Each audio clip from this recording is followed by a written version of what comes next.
ولقد آتينا لقمان الحكمة أن اشكر لله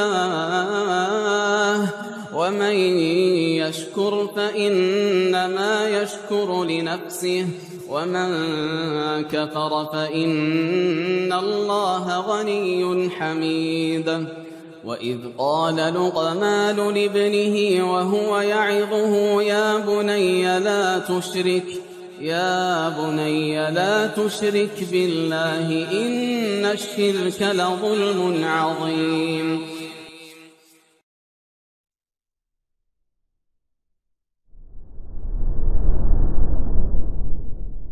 Bismillahirrahmanirrahim. Assalamualaikum warahmatullahi wabarakatuh. Innal hamdalillah nahmaduhu wa nasta'inuhu wa nastaghfiruh wa na'udzu billahi min shururi anfusina wa sayyiati a'malina. May yahdihillahu fala mudilla lahu wa may yudlil fala hadiya lahu. Asyhadu an la ilaha illallah wahdahu la syarika lahu wa asyhadu anna Muhammadan 'abduhu wa rasuluhu la nabiyya ba'dahu. Qala Allah Ta'ala ya ayyuhalladzina amanu taqullaha haqqa tuqatih wa la tamutunna illa wa antum muslimun. Ya ayyuhan nasu taqu rabbakumul ladzi khalaqakum min nafsin wahidah wa khalaqa minha zawjaha wa batha minhuma rijalan katsiran wa nisaa'a wattaqullaha alladzi tasaaluna bihi wal arham innallaha kana 'alaykum raqiba. Ya ayyuhalladzina amanu taqullaha wa qulu qawlan sadida يصلح لكم أعمالكم ويغفر لكم ذنوبكم ومن يطع الله ورسوله فقد فاز فوزا عظيما. فإن أصدق الحديث كتاب الله وخير الهدي هدي محمد صلى الله عليه وسلم وشر الأمور محدثاتها وكل محدثة بدعة وكل بدعة ضلالة وكل ضلالة في النار. أما بعد،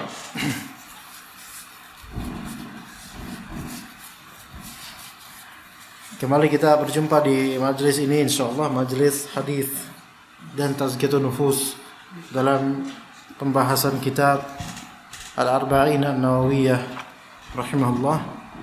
Kita saat ini akan mempelajari hadis ke-25 biiznillah taala.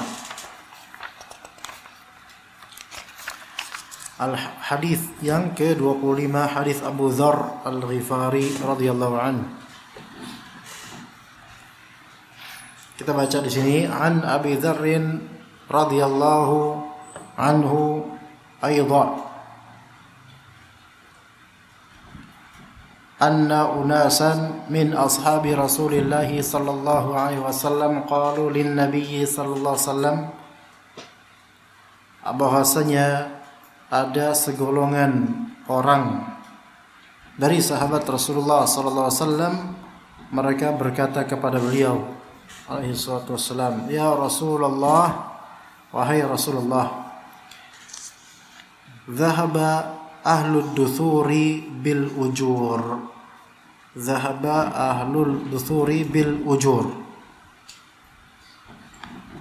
Dhahaba bi berarti membawa, mendapatkan atau membawa. Ahlud duthur yaitu ahlul amwal al-kathirah, yaitu orang-orang yang punya harta banyak. Amwal bisa berupa uang, ya, ketika itu dinar dirham, atau berupa properti, kepemilikan kebun, rumah-rumah, tanah dan seterusnya. Ya. Dhahaba ahlud duthur bil ujur, ini orang-orang kaya gitu loh. Orang-orang kaya itu sudah memborong pahala. Ya, orang-orang kaya pada memborong pahala. Yusalluna kama nusalli. Padahal keadaannya mereka itu salat sebagaimana kita salat. Wa yasumuna kama nasum. Mereka itu puasa kayak kita juga. Jadi yang berkata seperti ini rata-rata bukan ahlul duthur pastinya, ya. Yang berkata ini ya fuqara atau masakin atau yang standar, ya. Wa yatasaddaquna bifuduli amwalihim, tapi bedanya salat kita sama, puasa kita sama. Bedanya sedekahnya mereka bisa sedekah bifuduli amwalihim, dengan kelebihan dari harta mereka. Fudul itu sesuatu yang melebihi dari standar, atau kebutuhan, itu fudul. Ya, ada istilah namanya fudul ya. Fudul itu biasanya nggak bagus. Fudul nggak bagus. Fudulul mukhalatah misalnya. Itu adalah orang yang terlalu sering berbaur, kebanyakan teman, itu nggak bagus. Ya, fudulul kalam. Kalau bahasa Pak Andik, keakean cangkem. Nah itu, ya Pak Andik ya. Fudulul kalam. Kebanyakan ngomong. Kemudian juga fudulun nazar. Kebanyakan nazar. Gak jadi-jadi. Ya, maksudnya nazar di sini nazar kepada yang haram. Ya, fudul at-ta'am wasyarab, yaitu kebanyakan makan dan minum. Hal 4 itu yang menghancurkan hamba, ya. Jadi apa? Fudulul mukhalatah, kebanyakan teman. Kebanyakan teman di sini maksudnya kebanyakan kongko ya. Kebanyakan teman itu melazimkan fudulul kalam. Enggak? Kalau orang banyak teman biasa, oke. Tapi terlalu banyak, kebanyakan itu pasti sering ngobrol deh. Semua di mana-mana ngobrol. Kalau nggak ada orang, dia cari orang buat ngobrol. Fudulul kalam. Kalau udah ngobrol kan sering ngumpul. Jelas. Nanti ada makanan. Saya enggak. Fudulul ta'am wasyarab. Dan kalau udah fudul ta'am wasyarab, udah sering ngumpul dan seterusnya, kan ngumpul di mana-mana, nanti di kafe ini, nanti di jalan ini, jalan itu, mesti banyak memandang ini itu. Fudulun nazar. Memang tidak mesti berkonsekuensi 4 ini langsung semuanya gitu, enggak. Tetapi ada kalanya seseorang menjama 4 hal ini dalam satu dirinya itu, dan itu buruk sekali. Pasti ini orang nih boros. Kalaupun nggak boros, pasti suka minta-minta ditraktir, nah gitu. Jadi fudul kelebihan itu nggak bagus. Fudul kelebihan itu tidak bagus. Beda dengan fadl. Fudul beda dengan fadl. Fadl itu keutamaan. Tapi kalau fudul itu melampaui batas sewajarnya. Nah, maka fuduli amwalihim, yaitu harta berlebih mereka, untuk membersihkannya mereka sedekah. Entah untuk membersihkan dalam artian itu ada harta haram yang perlu mereka bersihkan, atau dalam artian mereka berusaha membersihkan dosa-dosa mereka dengan sedekah. Ya begitu. Wa yatasaddaquna bi fuduli amwalihim. Qal awalaysa qad ja'alallahu lakum ma tasaddaqun. Nah, ini dia. Ya. Bukankah Allah telah menjadikan untuk kalian apa yang bisa kalian tasaddaquna bih, yang bisa kalian sedekahkan? Lihat di sini sebelumnya, ikhwan. Pelajaran yang perlu kita petik dari laporan dan keluh kesah sahabat adalah kecemburuan mereka. Tapi kecemburuan mereka itu ajaibnya bukan di masalah dunia. Karena kecemburuan di masalah dunia itu ada yang mubah, ada juga yang makruh, ya ada juga yang haram. Memang kita kan mubah atau haram. Kalau kecemburuan dalam masalah dunia seperti kecemburuan cinta, ya.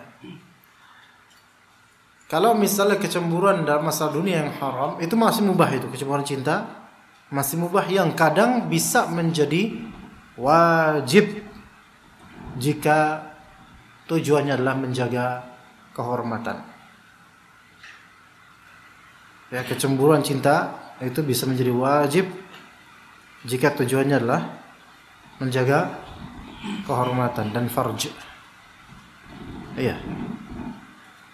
Misal kalau istrinya sering ditampilkan di media sosial, maka dan ditampilkan dengan pose atau gambar yang menarik bagi banyak orang, maka suami ini termasuk suami dayuth, hilang rasa cemburunya dan berdosa besar. Jadi cemburu ini cemburu yang wajib, karena untuk menjaga kehormatan, dan itu termasuk masalah agama. Tapi kalau cuma cemburu biasa gitu, cemburu biasa, cemburu dunia, iya. Misalnya istrinya lebih suka ngelonin anaknya daripada bapaknya anak itu, ya. Cemburu, tapi ini bagian ibadah, belum tentu ibadah, ya cemburu buta biasa gitu loh. Ya misal, ya, boleh, ya baik gitu, bagus. Tapi ada cemburu yang sifatnya haram, yaitu cemburu dalam tanafus fid dunya. At-tanafus fid dunya itu haram, dan kecemburuan dalam tanafus fid dunya haram karena pasti melazimkan kecemburuan di situ ada hasad. Yang mana hasad itu kenapa diharamkan? Di antara penyebabnya adalah karena hasad itu ada i'tirad ala qismatillah, yaitu seperti ada i'tirad, yaitu melawan pembagian Allah, melawan pembagian Allah bagikan kepada hambanya. Kayak hasad itu dilarang. Hasad dalam artian dengki, ya. Oke. Itu cemburu. Tapi kalau cemburu dalam fi'lil khair atau fi'lil khairat, dalam thayyibat, dalam sesuatu yang memang dalam agama itu bagus, maka itu sesuatu yang dianjurkan atau kadang bisa menjadi wajib. Sesuatu yang dianjurkan, sesuatu yang mamduh, yang dipuji, yang terpuji. Contohnya ini, ya Rasulullah, zahaba ahlud duthuri bil ujur. Lihat, illat itu artinya kaus, penyebab kecemburuan mereka apa? Ajr, ganjaran dari Allah itu penyebabnya. Mereka itu cemburu karena orang-orang kaya itu dapat pahala lebih daripada mereka, zahirnya. Karena mereka bisa melakukan, orang-orang kaya bisa melakukan apa yang mereka lakukan, tapi mereka belum tentu bisa melakukan apa yang orang kaya lakukan. Cemburu. Ya. Maka kalau misalnya antum melihat teman antum gajinya lebih, antum 4 juta, teman antum 4,2 juta. Iri enggak? Ayo. Jujur aja, iri enggak? Nggak iri kan? Kenapa? 200 perak doang, 200 ribu doang. Taib. Antum 4 juta, teman antum 8 juta. Padahal dari segi keringat antum lebih banyak ngucur, karena nggak ber-AC tempatnya. Dari segi effort tenaga antum juga lebih betul-betul mengerahkannya dibandingkan dia. Misalnya cemburu. Nah, di sini cemburu apa enggak? Ayo sok. Anda nggak tahu keadaan di sini gimana ya? Enggak, ini di luar sana di jauh di Mozambik, ya.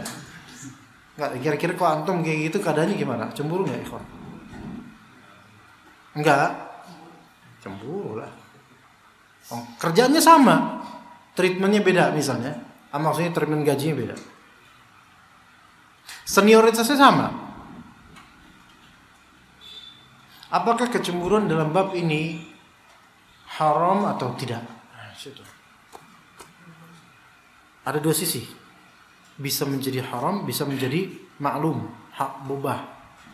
Menjadi haram ketika kecemburuan tersebut memang berdasarkan dia nggak terima dengan takdir Allah. Ya, kenapa saya diginiin ya Allah? Kenapa saya kok kayak gini dapatnya? Tapi kalau dari sisi tabiat manusia, wajar dia cemburu, maklum. Dengan alasan dia itu merasa terzalimi itu ya. Dengan alasan dia tidak mendapatkan haknya. Itu enggak apa-apa. Itu enggak apa-apa, yang sisi ini enggak apa-apa. Tapi kalau misalnya udah sampai dia itu seperti enggak terima dengan takdir Allah, maka ini menjadi haram. Lalu apa bedanya antara masih di hal ini? Lalu kalau orang seperti ini cemburunya, apakah dia kemudian apa yang perlu dilakukan? Maka kalau memang dia melihat perbedaan yang begitu jauh dan dia merasa haknya tidak ditunaikan, maka dia anjurkan untuk, atau bahkan bisa menjadi wajib untuk menerapkan unsur akhaka zaliman atau mazluma. Tolonglah saudaramu yang zalim maupun yang mazlum. Kalau yang dizalimi, wajar ditolong. Tapi yang kalau zalim yaitu antum dengan menasihatinya. Pak, kenapa kok saya itu kok setengah gaji dia, padahal sih kita sama posisinya, berangkat bareng, masuk bareng, dan tidak ada masalah senioritas di sini, sama-sama. Kenapa kok gajinya domplang 100% beda, 2 kali lipat gitu. Makanya dikhawatirkan zalim, Pak. Imma gaji dia turunkan sama saya, atau opsi B, dan ini yang saya harapkan, yaitu gaji saya sama dia. Boleh nggak kayak gitu? Boleh nggak? Boleh. Karena dia merasa haknya kurang ditunaikan. Baik. Cemburu yang seperti ini boleh. Tapi kalau misalnya dia sudah sampai cemburu ini, di hatinya itu ada seperti i'tirad ala qadrillah, yaitu seperti melawan takdir Allah. Kenapa Allah berbuat ini kepada saya? Maka ini menjadi haram, bahkan dikhawatirkan menjurus kepada kekufuran. Oke. Itu kecemburuan. Namun kecemburuan dalam beramal, itu masya Allah bagus. Selama maksud dari itu adalah antum cemburu karena dia pahalanya banyak. Adapun kalau cemburu dalam masalah amal, antum cemburu karena dia dapat undangan banyak, dia duitnya banyak, dia dielu-elukan sama orang lebih dari antum, maka ini dunia. Na'udzubillah min dzalik. Dan itu bisa terjadi pada orang berilmu. Ustadz fulan bisa diundang di mana-mana, ana tidak. Cemburu, marah. Emang dia siapa? Padahal dia juga ada kelas. Kok dia diundang pada misalnya. Nah, ini dunia.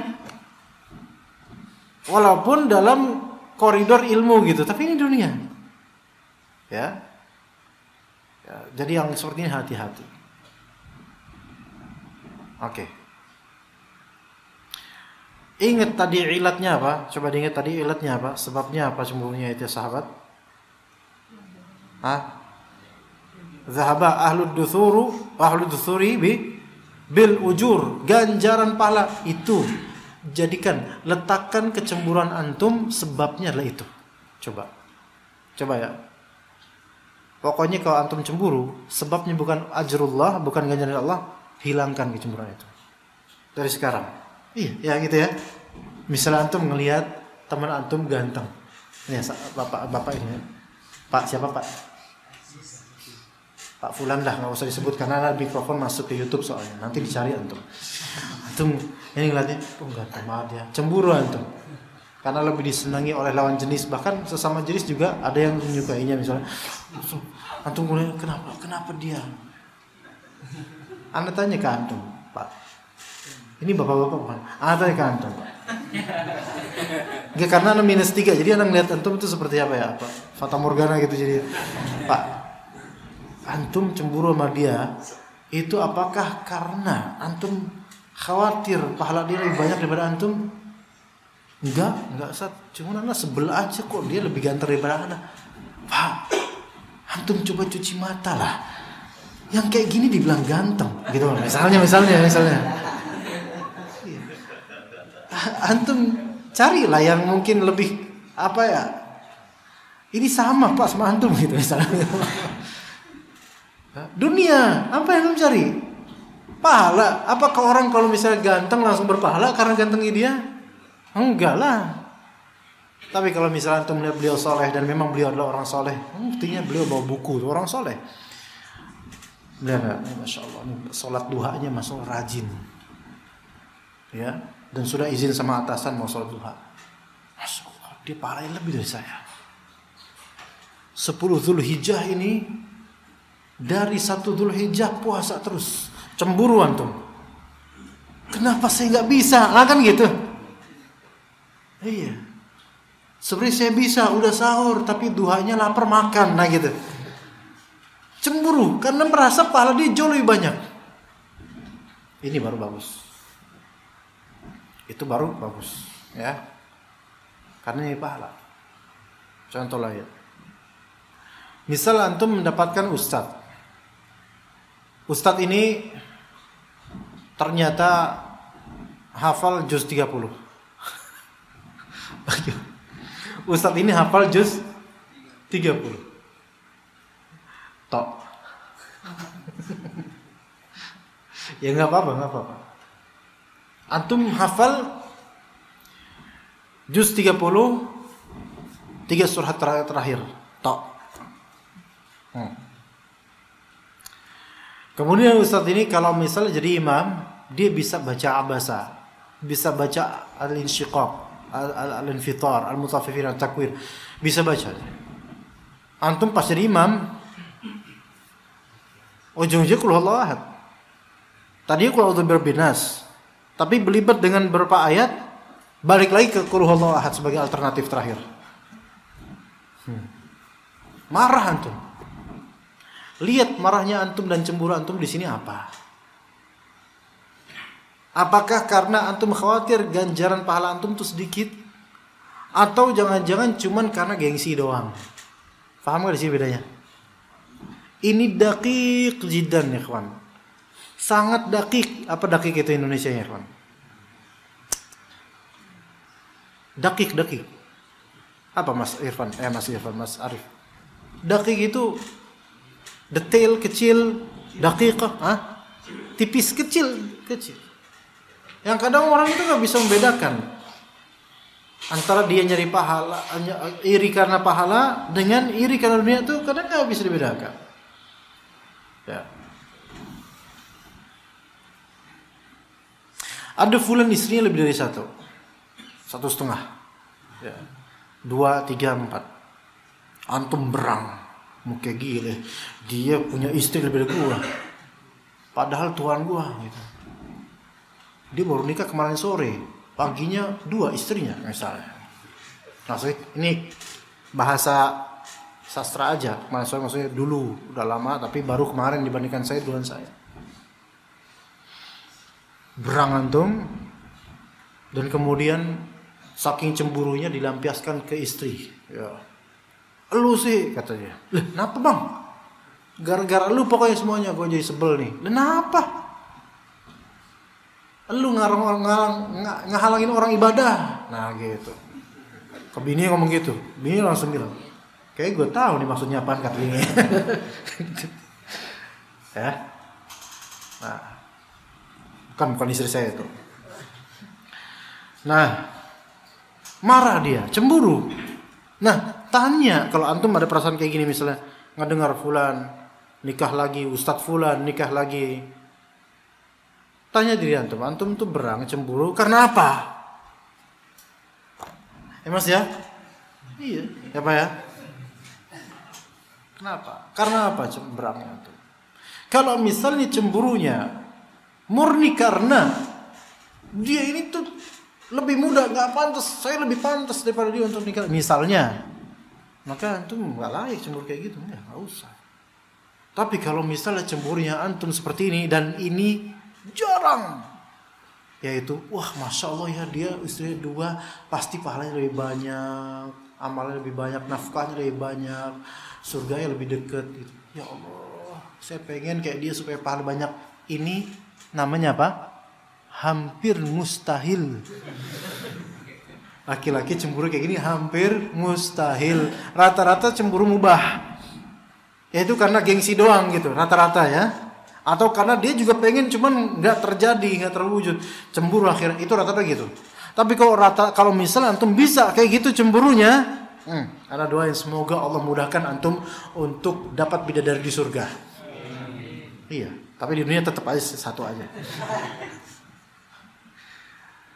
Dan itu jarang. Ini masalah cemburu, ghibtah dan semisalnya, ini sesuatu yang harus di-manage. Tanya pada diri kita, ini terutama perempuan. Ini alhamdulillah laki-laki. Sebenarnya harusnya perempuan. Kalau perempuan itu fikih cemburu itu perlu ada. Makanya judulkan kajian fikih cemburu. Ya gitu. Memanage cemburu itu harus didasari dari apa? Supaya cemburunya ini lillah ya, harus didasari apa? Scan cemburu anti ya, untuk perempuan ya. Kasih tahu ke istri antum. Scan kecemburuan Anda. Tadi scanningnya gimana?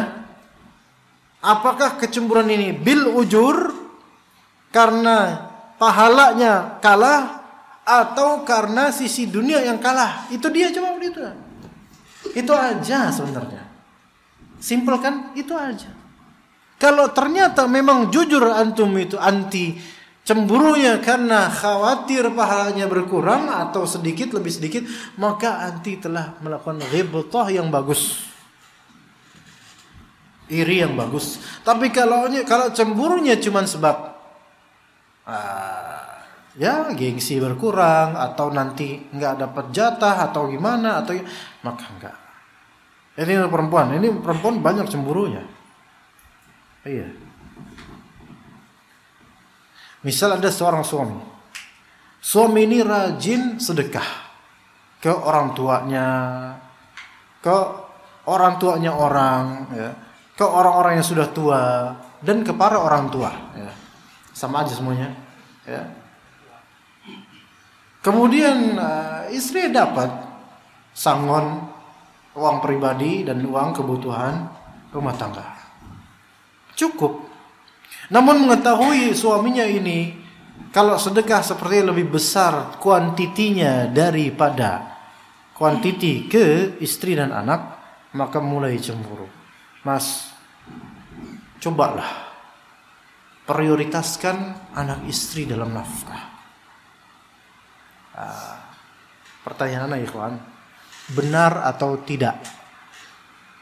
Ya, ayo sok jawab ya, biar pinter ya, sok jawab.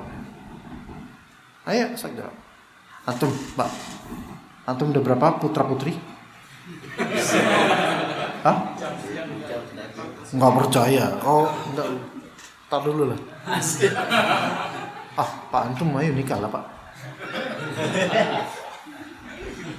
Insyaallah semoga Allah jodohkan antum dengan solehah ya. Amin yang tulus ya, biar Allah jawab insyaallah. Ya.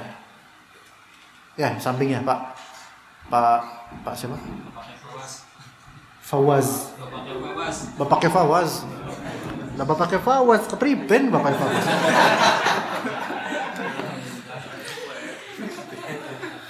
Bapaknya Fawaz kene, Pak Fawaz ya. Aduh, aku lali ya. Lupa tadi Anda mau nanya apa kan? Udah terbuyarkan dengan ngapak ini apa? Lupa beneran ngomong apa tadi? Mustahil. Kamu nanya apa Pak? Beneran lupa, beneran hilang langsung.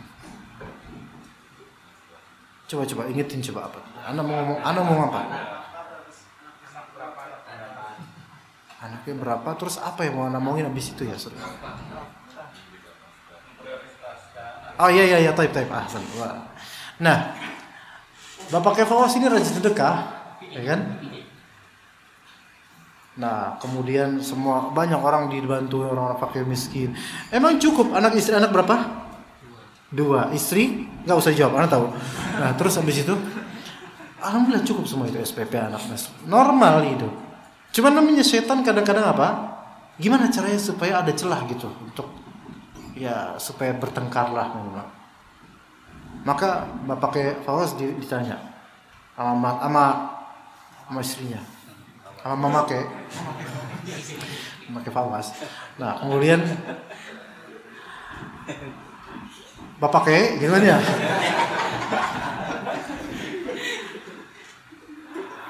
Bapaknya aja kayak kuwi lah.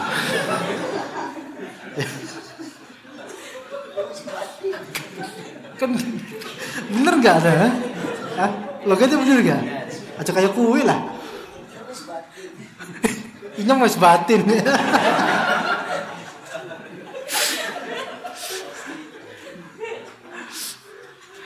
Yakin dia sumpah Inyong gak ridho. Gitu. Ya.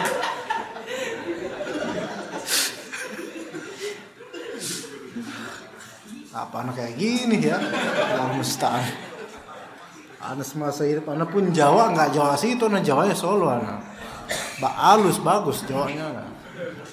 Nggak kasar kayak gitu. Ya pokoknya bilang gitu apa? Nanti kalau misalnya nafkah keluar itu lebih banyak daripada ke istri anak, ntar gimana? Masa kayak gitu? Harusnya istri anak diprioritaskan dong. Kira-kira menurut Bapaknya salah nggak? Bener apa salah tuh? Ngomong kayak gitu tuh ngomongnya. Prioritaskan dong. Padahal dia nafkahnya cukup nih. Cukup. Cuman antum rajin sedekah keluar. Dan misal istri ini dikasih per bulan untuk rumah tangga dan juga untuk pribadinya total 4 juta. Itu bagus gak? Apa namanya? Cukup gak kira-kira? Lah itu gaji rata-rata umumnya orang sekarang. Suaminya ternyata gajinya 15 juta. Misalnya, buat istri anak 5 juta. Oke, 5 juta. SPP, uang iuran sampah, iuran satpam, listrik dan seterusnya. Cukup insya Allah. Ya, cukup. Tapi dia untuk sedekah untuk ibu, anak, ibu, ayah ibunya mungkin 4 juta. Untuk lain-lain dari donasi ini itu sisanya. Lebih banyak mana untuk keluar? Lebih banyak untuk keluar dibandingkan anak istri. Apakah ini suami yang zalim? Ayo. Jawab. Bapak jawab. Zalim enggak kira-kira? Enggak. Ini bagus. Enggak zalim. Selama terpenuhi kan anak istri? Iya. Nah, tapi istri bilang prioritaskan anak istri dong. Ini kenapa? Karena sebab cemburu kan? Ya. Tapi istri nggak langsung bisa dibilang gini sih. Coba nanti pelan-pelan bilang gini. Kamu cemburu karena apa? Apakah karena murni cuma khawatir atau sebel aja? Kok saya lebih banyak uang keluar dibandingkan buat kamu dan anak? Itu satu. Atau cemburu karena khawatir saya bakal zalim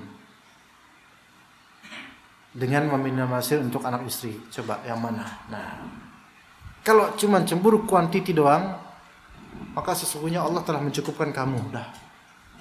Udah cukup semuanya, bersyukurlah. Ini dunia gitu.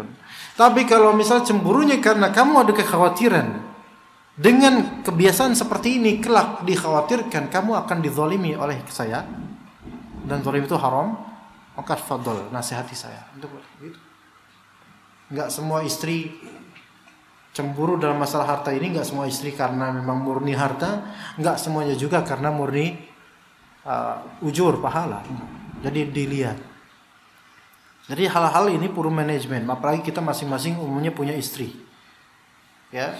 Kecemburuan istri itu adalah kegelapannya mereka. Maksudnya mereka nggak bisa ketika seorang istri itu cemburu, perempuan cemburu, mereka tidak bisa men-scan kecemburuan mereka ini untuk ibadah lillah atau di dunia, itu nggak bisa men-scan karena udah tertutup dengan kecemburuan. Tetapi suamilah yang menasihati, memberitahu ini dunia, begitu. Nasihati lillahi ta'ala. Begitu ya ikhwan. Jangan dipelihara, nggak apa-apa dia cemburu soal harta, jangan. Karena kecemburuan tersebut kalau dipelihara lama-lama dosa dan juga antum kena getahnya sendiri. Kayak dari awal kalau cemburu kayak gitu di-scan langsung. Di-scan, dinasihati. Dan ingatkan hadis ini, para sahabat mereka cemburunya itu bukan karena dunia spesial pun, bukan. Lihat, mereka juga menyebutkan wa yatasaddaq, ya Rasulullah, mereka itu sedekah dengan harta-harta mereka orang kaya. Apakah para sahabat ini cemburu karena mereka enggak kaya? Bukan itu ibrahnya, bukan itu. Mereka ini cemburu karena mereka enggak bisa melakukan apa yang dilakukan orang-orang kaya. Tuh. Mari kita belajar punya kecemburuan dalam beramal demi mendapatkan pahala dari Allah, bukan kecemburuan duniawi. Ya, na'udzubillah min dzalik. Sekarang kalau misalnya Mas Aga jenggot kopi, ada lagi yang ahli kopi di sini selain Mas Aga? Nggak ada? Oke. Misalnya ada juga teman lain yang buka usaha. Kalau ini jenggot kopi, kalau satunya brewok kopi. Ya, bersaing itu. Ya. Bersaing dalam usaha bisnis nggak apa-apa insya Allah. Tapi ingat, ini persaingan dalam bisnis itu potensi dosanya ada. Walaupun aslinya nggak apa-apa. Ayo kita bukan saling menyikut, saling bersaing gitu. Oke. Bismillah, ayo. Apakah ketika dalam bersaing itu saling menjatuhkan? Nah, ini dia nih. Kalau saling menjatuhkan berarti masing-masing punya kecemburuan dunia yang kuat. Tapi kalau misalnya saling mensupport, dan ini jarang ya, saling mensupport, kemudian rating ini tinggi, Bro Coffee, Jenggot Coffee agak kalah. Ya cemburu duniawi yang normal mubah, ya Masya Allah dia di atas saya. Tapi bagaimana cara mengalihkan hati antum supaya cemburunya itu bukan ke dunia belaka? Pikirkan, apa yang orang itu bisa lakukan demi mendapatkan ridho Allah dengan keuntungan yang lebih dari saya? Itu pikirin itu. Gimana? Ngerti nggak maksudnya? Mas Arif kemarin pekan lalu kata antum trading ini lagi tren apa? Madu sekarang lagi cukup baik grafiknya. Oke. Keuntungannya banyak. Antum bilang waktu itu keuntungannya lebih banyak, Ustaz. Lebih banyak daripada jualan parfum. Itu kan ngeselin tuh. Ngomong kayak gitu deh, Pak. Beneran. Ingat gak antum ngomong gitu? Itu wah, asem tenan ini. Mana nang belanja lagi. Dia main gitu. Ke tukang parfum. Gurunya lagi digituin. Nah, terus habis itu anak kan kepikiran. Lihat aja. Tapi anak enggak mikirin antum mau untung berapa, bodo amat. Cuman yang kita pikirin tuh, antum misalnya nih, ya jelas antum jauh lah, karena kan cuma bisnis biasa. Bukan perusahaan besar. Nah, misalnya marginnya tinggi sekali dan Masya Allah, wah luar biasa, pemutarannya luar biasa. Misal, cara ana pribadi dan semoga antum juga, semoga kita semua, cara kita semua untuk menetralisir qalbu supaya cemburu dan hasadnya itu bukan di dunia adalah antum pikirkan apa yang biasa Pak Andik dan kawan-kawan lakukan dengan laba yang lebih tinggi daripada saya, dengannya bisa lebih takwa pada Allah. Apa kira-kira? Coba, itu yang dipikirkan. Dan berusahalah bahwa saya dengan margin yang mungkin lebih kecil atau laba yang lebih kecil, saya berusaha dengan laba ini, mudah-mudahan saya lebih bisa bertakwa daripada mereka. Gitu caranya. Gitu. Seseorang itu iri pada sesuatu yang tadinya di bawah, kemudian menyamai, atau tadinya sama, kemudian meninggi di atasnya. Nggak ada orang yang iri sama yang lebih bawah, nggak ada. Antum kenapa iri sama dia? Dia soalnya mukanya jelek, gue iri, nggak ada. Ya begitu. Maka itu netralisir kayak itu dengan ajr, yaitu cari ridha Allah, itu caranya.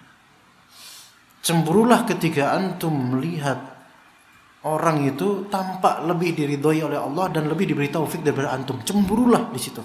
Terbakarlah antum untuk terpacu supaya lebih takwa lagi dalam berdagang. Iya. Ketika kita lihat, anak kemarin isi kajian di The Hive Taman Sari. The Hive Taman Sari. Ada yang tahu Taman Sari, ikhwan? Antum tahunya sari kurma angkat doang sih.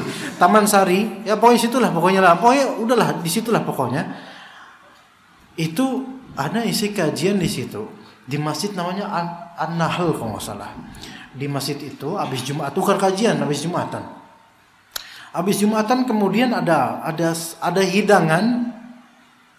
Hidangannya itu makanan jagung rebus yang udah dipotong-potong, jagung rebus sama ubi yang direbus juga, dikukus. Apalagi itu makanan-makanan lama lah pokoknya tuh. Jadul makanannya. Yang jarang orang sekarang itu. Nah, jarang orang konsumsi itu, jarang sekarang, apalagi anak muda. Setiap anak Jumatan di situ selalu itu hidangannya. Anak terus, ini Masya Allah ya, ini orang sini kok suka yang jadul-jadul ya. Oh ini Ustaz, ini emang ada yang jual di depan gedung. Kan itu kan jalan raya apa namanya? Bukan Otista itu. Bukan Gunung Sahari. Taman Sari. Gunung Sahari. Gunung Sahari jauh, Pak. Apa Rawa Sari?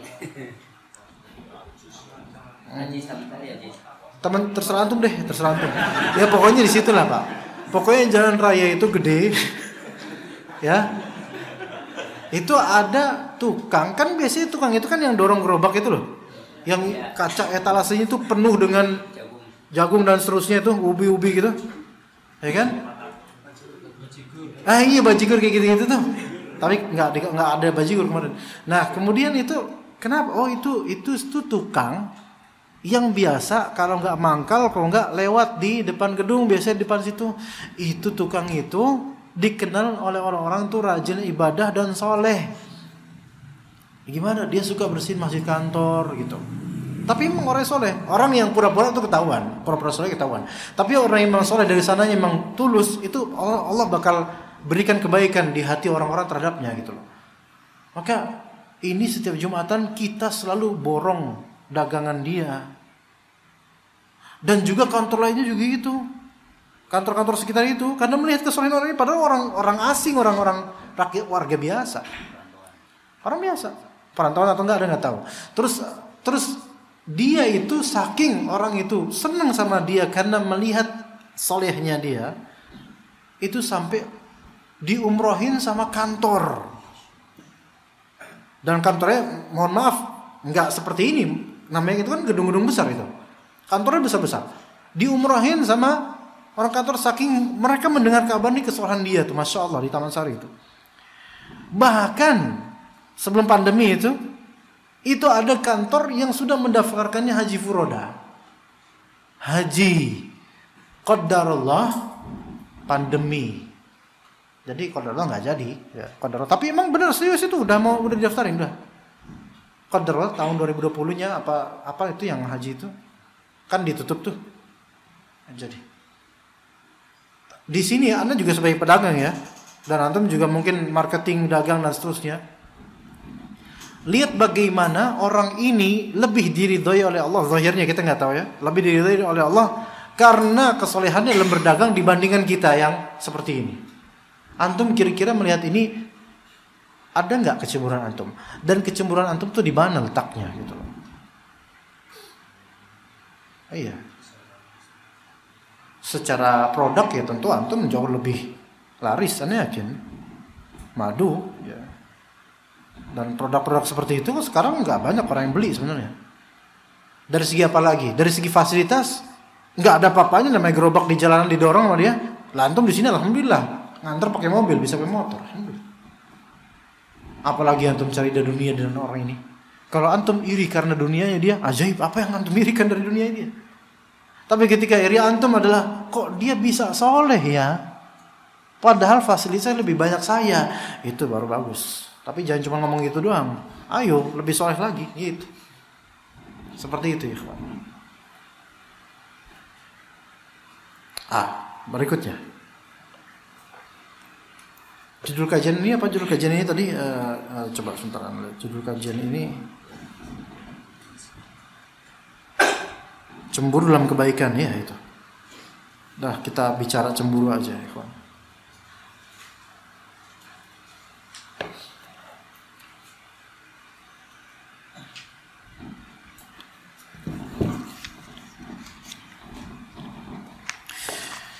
Apakah ada contoh lain dari para sahabat yang mereka itu memiliki ghibtah dalam kebaikan atau cemburu dalam kebaikan? Kira-kira ada nggak? Lihat para sahabat itu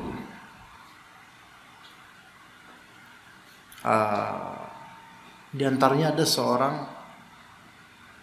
dia seperti badui, seorang sahabat Nabi. Ketika itu sahabat Nabi tersebut, si badui, sang badui itu lagi mau menyantap beberapa kurma atau masih di batangnya gitu loh, rutop atau kurma di batangnya. Mau menyantap ada Rasulullah SAW. Ini dalam kondisi di medan perang. Mungkin dia mau perang atau mau istirahat. Maka beliau bertanya kepada Rasulullah, ya Rasulullah, apakah kalau misalnya aku berperang kemudian aku mati di perang ini, maka aku akan mendapatkan ganjaran surga dan seterusnya? Maka iya, kata Rasulullah. Iya. Maka langsung dia melemparkan kurmanya, nggak jadi makan, beranjak, pergi langsung ke medan perang dan kemudian terbunuh di sana. Apa faedah dari sini, ikhwan? Musara'ah fil khairat. Langsung kalau ada kebaikan langsung. Apa bedanya para sahabat dengan netizen plus 62? Bedanya jauh. Iya, jauh. Sejauh antara langit dengan sumur Lapindo, jauh banget. Sahabat itu, kalau ada kasus, Rasulullah SAW menyebutkan kasusnya orang, keburukan orang, ya, itu para sahabat tuh nggak langsung nanya siapa ya Rasulullah orangnya, enggak. Kalau kita, Ustadz bikin status, kita tidak boleh begini-begini, ini nggak bagus kalau ada ikhwan kayak gini-gini. Siapa Ustadz orangnya? Nanya siapa orang? Pengen tahu orangnya, bukan pengen tahu amalan buruk untuk dihindari, tapi pengen tahu siapa orangnya supaya bisa jadi bahan omongan kali. Itu bedanya kita. Dan kalau dalam kebaikan, para sahabat haus akan kebaikan. Apa contohnya, ikhwan? Abdullah bin Amr bin Al-As. Di antara contoh dari banyak sekali contoh dari sahabat. Rasulullah bilang, sebentar lagi akan lewat seorang laki-laki yang dia calon penghuni surga. Maka datang kemudian lewat ke masjid dalam keadaan dia lagi nentengin sendal. Artinya ini orang ini tampak dari penampilannya ini gak ada yang spesial gitu loh. Atau jangan-jangan seperti orang yang agak culun mungkin, karena nentengin sendal kayak gimana gitu. Biasa. Masya Allah. Esok harinya Rasulullah bilang yang sama. Sebentar lagi bakal lewat orang calon penghuni surga. Lewat beliau-beliau lagi. Masya Allah. Ketiga kalinya begitu lagi. Abdullah bin Amr bin As gak terima.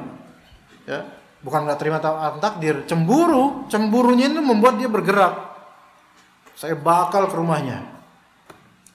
Akhirnya kemudian ke rumahnya dan sedikit berbohong, tapi demi kemaslahatan supaya gak ketahuan maksudnya. Saya ada masalah dengan istri saya. Bolehkah saya menginap di sini? Di zaman sahabat dan memang dalam syariat Islam, bertamu itu boleh dan menginap itu boleh 1 hari, 2 hari sampai 3 hari. Selebihnya itu fadl. Selebihnya keutamaan tuan rumah. Boleh ngusir, boleh enggak. Maksimal 3 hari. Itu kalau aslinya dalam syariat Islam ya. Kalau di kita, gimana? Bertamu sejam aja udah, antum udah ngeliat jam, udah nyindir-nyindir. Mau ngusir nggak enak, udah ngeliat jam aja lah, ngeliatin jam gitu. Ya, dalam artian kapan sih pulangnya gitu, ya gitu. Atau sengaja numpahin gelas misalnya. Aduh, kerumpah dah. Kelamaan sih, aduh, lumbah.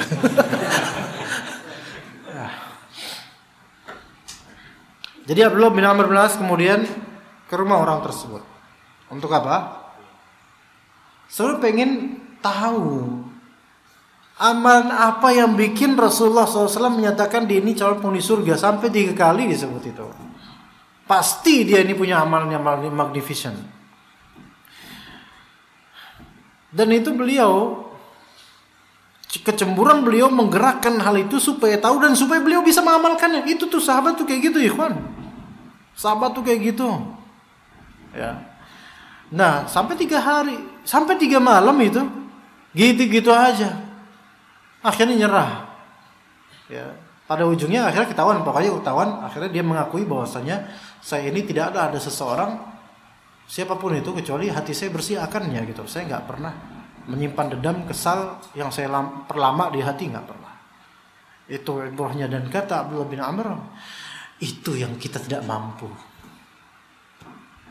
Tawadhu'nya beliau ya, itu yang kita tidak mampu. Masya Allah.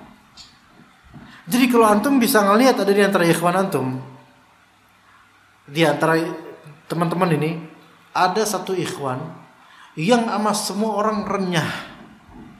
Dan semua orang itu leres sama dia gitu, resep sama dia gitu, enak gitu loh. Antum wajar nggak antum iri sama orang seperti ini? Wajar, tapi iri karena apa?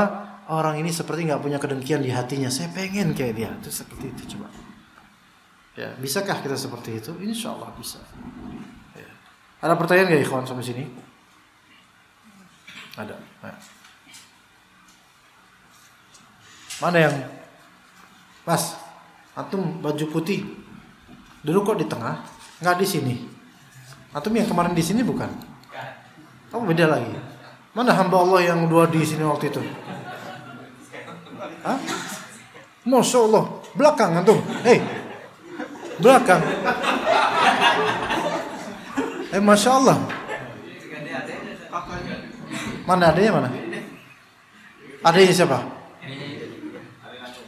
Yang mana? Yang di belakang kamera? Ini adik antum. Antum adiknya. Antum adiknya dia. Jenggotnya panjangan antum. Ini antum adiknya beneran, Masya Allah. Dia udah nikah belum ya? Antum berdua gimana antum? Adik kakak.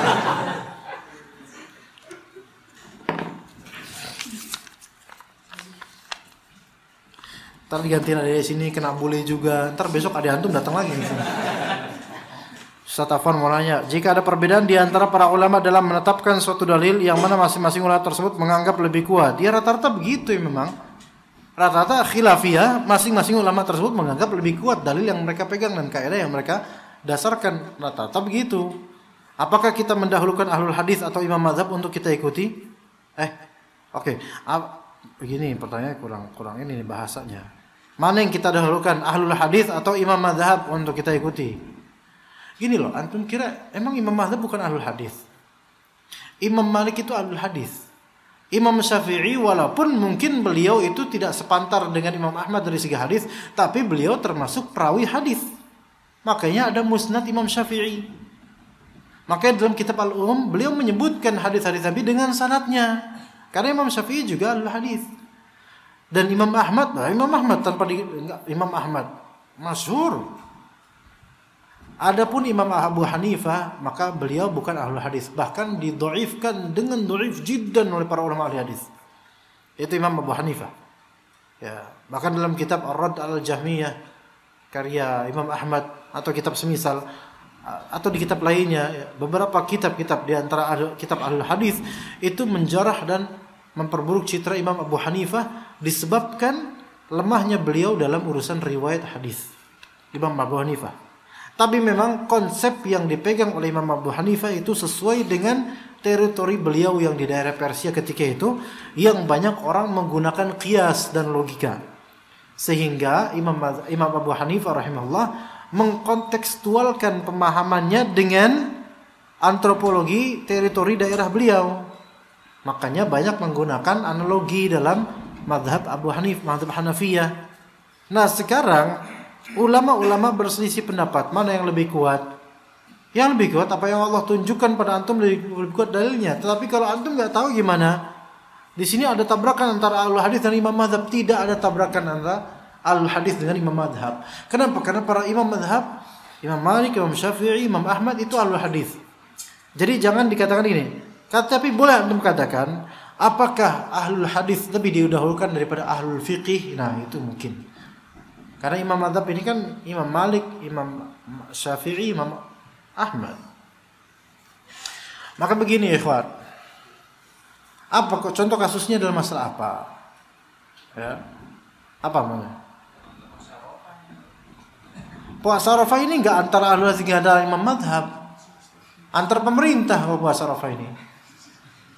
Dan pemerintah manapun enggak ada pemerintah imam ahlul hadis, enggak ada. Pak Jokowi ahlul hadis? Enggak. Ahlus Solo beliau. Ya. Nah, gimana? Taib, para asatidzah dan para ulama berselisih pendapat bagaimana? Nah, itu. Dan ini persoalan ini enggak menangkap dari ahlul hadis atau imam mazhab, enggak ada kaitannya dengan itu. Ini permasalahan muasir yang kaitannya dengan pembaruan teknologi juga, karena sebab pembaruan teknologi dan informasi inilah yang membuat adanya khilaf sebenarnya. Lalu bagaimana? Antum mau pilih siapa? Snips atau snaps? Mau pilih siapa ikhwan? Coba cek satu-satu. Puasa Arafah tanggal berapa? Udah benar dia, anak benar. Benar, ahsan ta.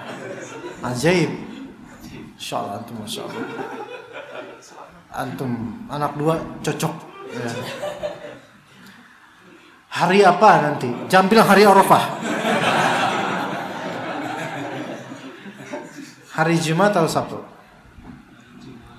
Hari Jumat. Antum ngikutin kakak. Hari Jumat. Sabtu. Pak Jupri? Pak siapa?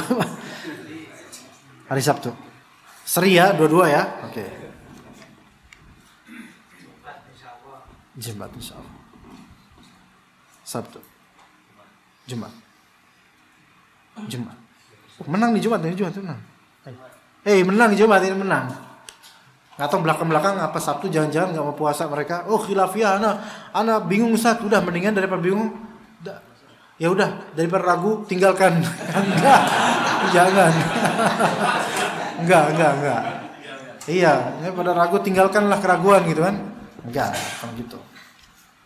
Kalau ada pribadi ana Jumat, tapi yang Sabtu fadhol, ana Jumat. Ya, sama seperti beberapa ikhwat Jumat.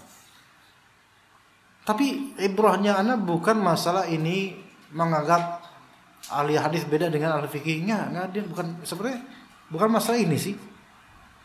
Ya. Ini cukup sulit untuk ana sendiri. Ana mengatakan Jumat, mungkin itu lebih benar, tapi ana juga enggak berani mengatakan bahwasanya yang Sabtu enggak sah. Wallahu alam, ana enggak berani. Ya, enggak berani. Tapi lebarannya antum hari apa? Sama hari Jumat juga. Jadi Arafah sama lebaran satu hari sama. Arafah Jumat, lebaran Sabtu. Antum. Ikut kakak lagi. Lebaran Ahad. Ya. Yang tadi Jumat siapa? Jumat. Lebaran hari? Kalau dapat masjid Sabtu. Tergantung dapat apa enggak. Kalau enggak dapat di kodok besok. Jumat. Lebaran Sabtu. Lebaran Sabtu. Taib. Paling enak jadi ustadz sebenarnya. Dia bisa Jumat. Kalau ada undangan Id Sabtu ana ikut, undangan Ahad ikut. Enggak lah. Ana hari Ahad insyaallah ikut pemerintah kalau untuk lebarannya. Kalau ana pribadi ya begitu. Tapi Allah alam kasus ini luar biasa.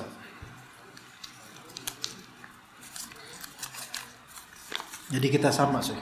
Ana sama antum sama. Kakak antum kayak antum juga enggak? Enggak tahu. Terjadi khilafiyah antara antum berdua. Assalamualaikum Ustaz, izin bertanya, mengenal puasa Arafah. Lah itu udah. Bagaimana sikap kita apabila puasa Arafah jatuh pada hari Sabtu? Apakah tidak boleh secara mutlak puasa sunnah di hari Sabtu? Ya boleh, kalau memang ada sebab waktu boleh puasa hari Sabtu, nggak apa-apa. Ya, mengingat ada beberapa ulama yang melarang puasa sunnah jatuh di hari Sabtu secara mutlak. Ya, pendapat tersebut, misalnya di antara Syekh Albani, Syekh Abdul Muhsin Al-Badr. Kalau tidak salah Ustaz Abdul Hakim juga itu kalau salah. Pendapat beliau gitu enggak? Pernah dengar enggak? Sabtu dilarang. Sabtu mutlak dilarang walaupun puasa Arafah. Pernah dengar? Di antara murid beliau ada di sini? Enggak pernah dengar enggak itu ada tulisan beliau di situ? Enggak pernah dengar. Tapi beliau berpendapat Jumat. Dan Masjid Al-Mubarak Jumat. Yang sahih adalah Allah alam, dan ini kita tidak menyalahkan Syekh Albani, masalah kita bukan siapa-siapa. Tapi kita lebih mengikuti pendapat yang mengatakan boleh puasa di hari Sabtu dengan adanya sebab. Ya, yaitu apa? Arafah atau Ayyamul Bid dan seterusnya. Adapun puasa mutlak tanpa sebab maka tidak boleh di hari Sabtu. Itu yang adil. Sama seperti waktu dilarangnya sholat. Nggak boleh sholat mutlak di waktu dilarang sholat. Tapi ketika sholat tersebut ada sebab, ya, baik sebabnya karena tempat seperti tahiyatul masjid, atau sebabnya karena momentum amalan habis wudhu misalnya, maka boleh karena ada sebab. Begitu, itu yang lebih sahih. Mohon pencerahannya Ustaz mengenai perbedaan pendapat mengenai wukuf di Arafah. Waktu puasa Arafah. Allahu a'lam. Karena takutnya ini teman-teman yang udah hari Sabtu puasa Arafahnya nanti beralih ke hari Jumat. Udah biarin aja, antum sesuai antum. Gimana? Dijabarkan apa enggak, ikhwan? Udah jam segini loh. Jabarkan enggak? Hah?